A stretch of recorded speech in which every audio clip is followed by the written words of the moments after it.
This story happened to me several years ago. I decided to tell you about it because it stands out from the general pattern of betrayal, exposure, retribution. I have been a manager my entire working career. It just so happened that I wanted to achieve everything in this life. I got married right after university, the same week I received my diploma.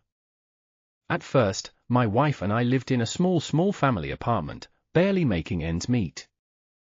We went through a lot together. I got a job and quickly began to climb the career ladder. Gradually, we began to settle in, took out a mortgage on an apartment, a child was born, then another, my salary grew, my wife mostly stayed at home with the children. Our parents did not help us at all, it was very difficult at times. After 6 years of living together, I came across a project of the type this happens once in a lifetime, a lot of responsibility, a lot of effort, the task of doing the impossible. For the first time in all this time, there was a smell of a big jackpot at the end. I dove into the project headlong. It was hell. I lived my life at work, probably, for 1 year of my life with the thought, darling, I am the breadwinner and I will get us well-being, please be my strong rear. At the moment of real work hell, when the team was tearing me apart, the management was ironing, and I had 500 tasks hanging on me that should have been done yesterday, I went into CapCut to turn on the music and did not understand what was happening. My wife was writing me some nonsense. She wrote that she was going to have sex now, sent happy emoticons.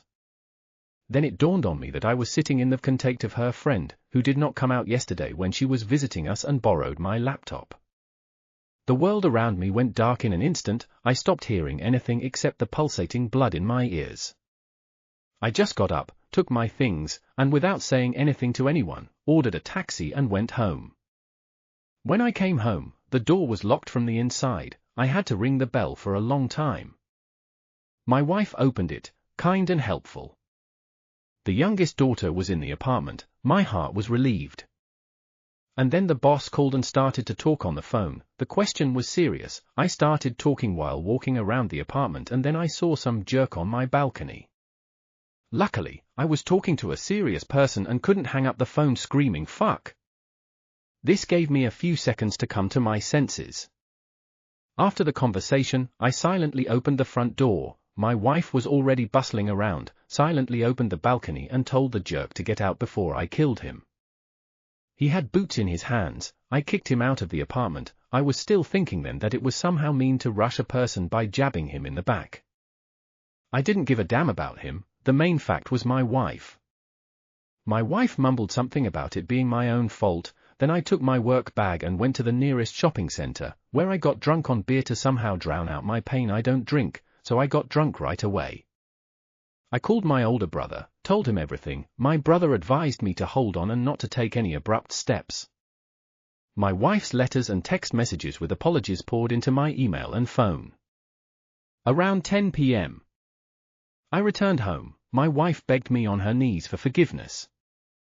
I remembered all the good moments in our lives, how good we were together, how much we had achieved, we cried together. What have you done?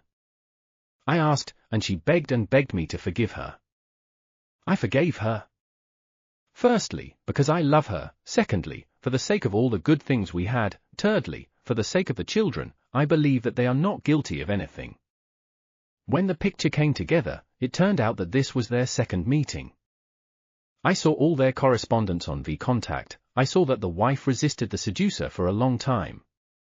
I do not justify her, she acted meanly and there is no excuse for her. But I still saw a different picture of her life, children, diapers, husband all at work, Groundhog Day every day, not a bouquet of flowers, no attention, not 5 minutes of exclusive treatment of her as a woman. And then some idiot started writing on contact, and she melted. Later I studied gender psychology more. For a man, showing love is working until he loses his pulse to bring money into the house. For a woman, showing love is personal attention.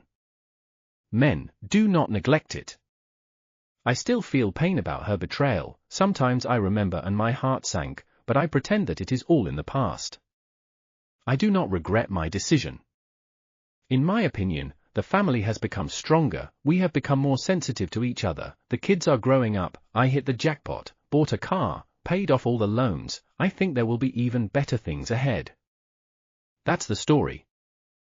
Not long ago, my girlfriend cheated on me, but I didn't send her away right away, but made her a little smarter. I'll explain why now. Names have been changed. Our relationship started quickly, and was simply great. There was infatuation not to be confused with love, passion, trust and mutual understanding. I spent all my free time with her, we practically lived together.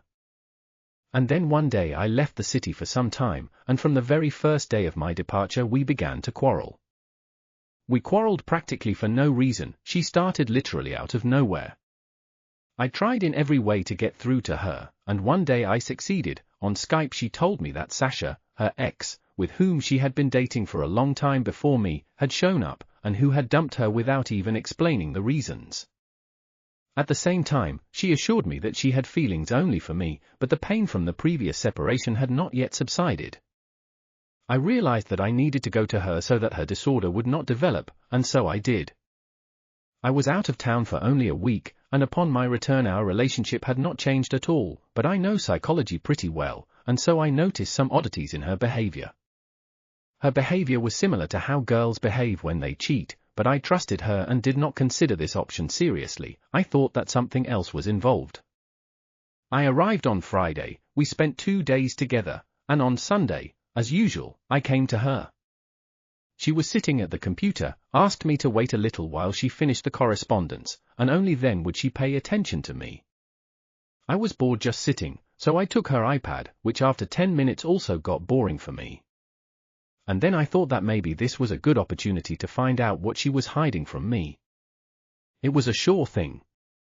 I opened her page on the social network from the tablet and started monitoring it. Katia was texting her friend at the time, and I started watching the correspondence online, which simply shocked me, which in some sense changed my life. I will briefly describe what was written there. Katia was telling her friend that on the day of my departure she had seen Sasha, and that they had slept together, and now she was sure again that she loved him, not me. She also wrote that she wanted to go back to her ex, but he apparently did not need it. She did not see a future with me, but she did not want to break up with me, as her friend advised. This was the correspondence. I really liked Katia, and I idolized our relationship, so these facts were a big shock for me. I was able to contain all my emotions, but after 5 minutes I started to shiver. It was very cold, the thermometer showed a fairly high temperature, and a couple of minutes later I experienced some of the capabilities of my body for the first time. I was lying on the bed and started shaking really hard. My muscles contracted and relaxed involuntarily and quite quickly, just like those of epileptics during a seizure, but with one difference: my muscles above the waist contracted in turn, then those below, and they replaced each other in turn. After some time, everything stopped as suddenly as it began, and in about 10 minutes the temperature dropped. By the way, Katia was sitting next to me all this time and watching, but she couldn't help in any way, and I found some excuse for this, and in half an hour she didn't even remember it. That's how shocked I was. And now the main question: why didn't I immediately tell her everything and tell her to get lost? Some subscribers accused me of cowardice, but that's not true. I understood perfectly well that our relationship no longer had any value for her, that if I just told her to get lost, it wouldn't mean anything to her, since she thought she was in love with her ex again. For me, such a breakup meant that I was left a fool on all fronts, because I was cheated on, I was deceived, and only I would be worried about all this. No. I was not satisfied with such an outcome of events. I had to figure out how to come out on top even in this situation. And I already had a plan, but that same day Katia gave me an idea for an even more successful and sophisticated way of revenge, which was partially implemented.